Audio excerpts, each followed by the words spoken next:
Hi folks, Tim Fasano here. I'm at the Veterans of Foreign War Cemetery in Tampa, Florida.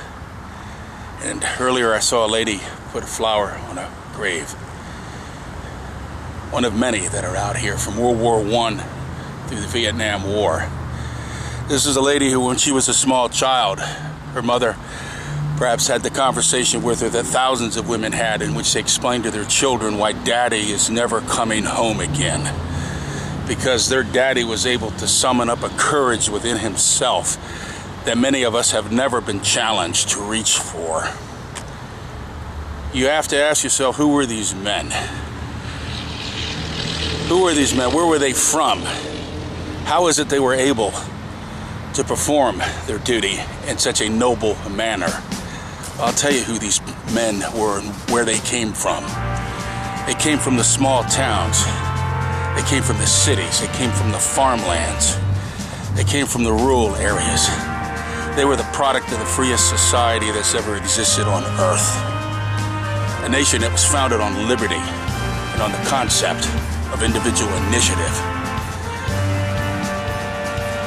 An understanding that one could be tempted to believe that the central government could solve your problems, but it was tempered with an understanding that the government could do its people great harm.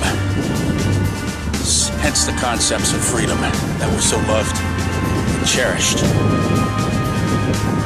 The world we live in today is changing. People are trading in their liberty for the soup kitchen of the welfare state. It's a dangerous proposition. Tyranny is spreading throughout the world because people are letting it happen. Alexander Hamilton said a man that was willing to live on his knees rather than die standing with a sword in his hand would get a dictator and would deserve one. We're at a moment in time where we need to treat our enemies with extreme prejudice. Paraphrase Ronald Reagan, we are standing at the precipice and we are staring into the abyss. And if we don't take action within our generation, freedom and liberty will be cast to the ash heap of history. The world itself will be plunged into 1,000 years of darkness, of which it may never return. Liberty is not a given. It's rarely existed on earth. It has to be protected. These men understood the cost. These men were willing to pay for it. Are we? So while you're having your barbecue this weekend, think about these men and what they did.